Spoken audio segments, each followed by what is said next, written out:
အရင်တော့အမိုင်90ရတယ်အခုအမိုင်60ဗျာစိတ်ကြိုက်မောင်းလို့ရတယ်အခုရှေ့မှာမြင်တွေ့နေရတာကတော့ကျွန်တော်တို့ဒီမှာပစ္စည်းလုံးဝတစ်ခေါက်ရောက်ပြီးပစ္စည်းပြတ်သွားပြီပေါ့နော်အခုဒါဒုတိယတစ်ကြိမ်အဖြစ်ပြန်ပြီးတော့ကျွန်တော်တို့မိုးနဲ့သားကိုပြန်ဝင်လာတဲ့ Cambo EV Clip ပေါ့နော် EV Clip Cambo Boklio ပဲဖြစ်ပါတယ်ခင်ဗျာအရင်အထက်ပို့ပြီးတော့ကောင်းမွန်တဲ့ဒီ battery တွေ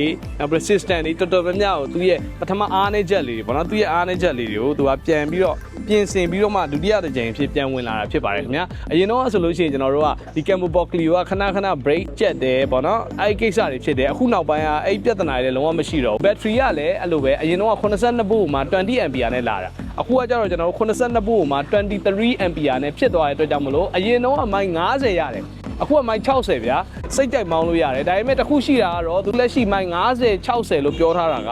ဂီယာနံပါတ်1နဲ့ပဲသွားမှပဲရမှာဖြစ်ပါတယ်ဂီယာနံပါတ်2 3တို့နဲ့သွားရဲဆိုလို့ရှိရင်တော့အိမ်မိုင်90 60ဥမာမိုင်60ရတယ်ဆိုလို့ရှိရင်ဂီယာနံပါတ်2 3 3ပဲတောက်လျှောက်သုံးမယ်ဆိုလို့ရှိရင်တော့မိုင်30ကျော်40လောက်ပဲရမှာဖြစ်ပါတယ်ခင်ဗျာဂီယာနံပါတ်1နဲ့ပဲခရီးသွားမယ်ဆိုလို့ရှိရင်တော့ကျွန်တော်တို့ခုနပြောတဲ့မိုင်60ဝန်းကျင်ကိုကျွန်တော်တို့ဓာတ်ရိုက်အသုံးပြုနိုင်မှာဖြစ်ပါတယ်ခင်ဗျာကျွန်တော်တို့ကိုယ်တိုင်ဒီ Boklio လေးကိုလည်းကျွန်တော်တို့ပြေဘက်ကနေပြီးတော့ဟိုဘက်ပေါင်းတယ်ဘက်ကိုကျွန်တော်တို့ test ride လုပ်ထားတဲ့ဗီဒီယိုတွေလည်းကျွန်တော်ရှိပါတယ်ခင်ဗျာသူရဲ့ motor watt ကလည်းတခြား EV တွေထက်နည်းနည်းလေးပိုကြီးတယ်1500 watt motor ကိုအသုံးထားပေးပါတယ် battery ကလည်း graphene lead acid type ကိုမှကျွန်တော်82 volt 23 ampere ကိုသုံးထားတဲ့အတွက်ကြောင့်မို့လို့အရင်အထက်ကိုကျွန်တော်တို့ကပို့ပြီးတော့ top speed လည်းပိုများသွားမယ်အရင်တော့က top speed က60ကျော်ရတယ်ဆိုလို့ရှိရင်အခုက top speed က85လောက်ထိကိုပြေးမှာဖြစ်ပါတယ်ခင်ဗျာသူ့မှာ system တွေလည်းပါတယ်သူက remote key ပါတယ်နောက်ပြီး thief alarm တွေပါတယ်လည်းပါတယ်ပေါ့နော် thief alarm ကိုအသုံးပြုဖို့အတွက်ပထမဆုံးတော့ပိတ်တဲ့ခလုတ်လေးကိုတစ်ချက်နှိပ်မယ်ပေါ့နော်တော့ပိတ်လိုက်တာနဲ့ဘိန်းကိုအလွယ်တကူရွှေ့သွားလို့မရဘူးသူက2ဆင့်အလန်း2ဆင့်မြည်ရပေါ့နော်2ဆင့်မြည်အဲ့ဒါကိုအတန်ဖြောက်ချင်တယ်တော့ဖွင့်တဲ့ခလုတ်လေးကိုတစ်ချက်နှိပ်လိုက်အတန်ပြောက်သွားမယ်ဆက်နိုးမယ်ဆိုရင် remote နဲ့ကိုခလုတ်လေးကို2ချက်ဆက်တဲ့နှိပ်လိုက်တာနဲ့ဆက်နိုးလာမှာဖြစ်ပါတယ်ခင်ဗျာအဲ့ဒါကိုပြန်ပိတ်ချင်တယ်ဆိုရင်တော့ဖွင့်တဲ့ခလုတ်လေးကိုတစ်ချက်ပြန်နှိပ်မယ်ပေါ့နော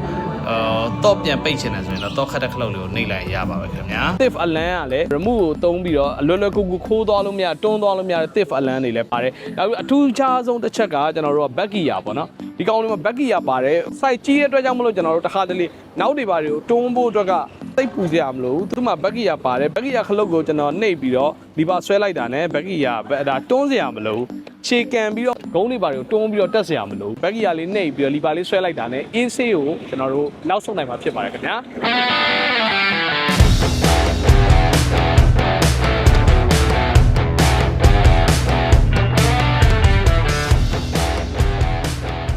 ဒီ Cambo Boklio ရဲ့အရွယ်အစားကလည်း Yodia Click size နဲ့အတူတူပဲဖြစ်ပါတယ်ခင်ဗျာ weight size ကလည်း130 80 14 size ကိုအသုံးပြုထားတဲ့အတွက်ကြောင့်မလို့မြင့်လည်းမြင့်တယ်လုံးဝ size ပြည့်တယ်ပေါ့နော် Cambo Boklio ရဲ့ရုပ်ထွက်ကလည်း Click 150ရဲ့ရုပ်ထွက်ဒီဇိုင်းဖြစ်တဲ့အပြင်ပုံမခက်မီတဲ့ EV ရုပ်ထွက်အတိုင်းထုတ်လုပ်ထားတာကြောင့်ရောင်းအားအကောင်းဆုံးရုပ်ထွက်အလန်းဆုံးနဲ့လူကြိုက်အများဆုံး EV cycle တစ်စီးဖြစ်နေတာဖြစ်ပါတယ်ခင်ဗျာ Cambo Boklio မှာသူ့ရဲ့ battery တွေကိုတူးပေါက်ထဲမှာထည့်ထားတဲ့အတွက်ကြောင့်မို့လို့ပစ္စည်းများများတော့တူးပေါက်ထဲမှာထည့်လို့ရမှာမဟုတ်ပါဘူးခင်ဗျာ Boklio ရဲ့ top speed ဟာ gear number 1က49 km/h speed နဲ့သွားနိုင်မှာဖြစ်ပြီး gear number 2ကတော့58 km/h speed နဲ့သွားမှာဖြစ်ပါတယ်ခင်ဗျာ gear number 3ဆိုလို့ရှိရင်ကျွန်တော်89 km/h speed ထိသွားမှာဖြစ်ပါတယ်ခင်ဗျာညာဘက် handle ရဲ့ R လိမ်မော်ရောင်ခလုတ်လေးက back gear ခလုတ်ဖြစ်ပြီးတော့ back ဆုပ်မယ်ဆိုလို့ရှိရင် R ခလုတ်လေးကိုနှိပ်ပြီးလီဗာဆွဲလိုက်တာနဲ့အများဆုံး9 km/h speed နဲ့နောက်ဆုံးမှာဖြစ်ပါတယ်ခင်ဗျာပြီးတော့ကျွန်တော်တို့ကဒီ Boklio ကမီးတွေမီးပိုင်းဆိုင်ရာလည်းမိုက်တယ်မီးလည်းကစားလို့ရမယ်ပေါ့နော်မီးကစားတဲ့ခလုတ်လည်းပါတယ်သူကဇုံမီးလည်းပါပါတယ်ခင်ဗျာဒါစင်ကနေ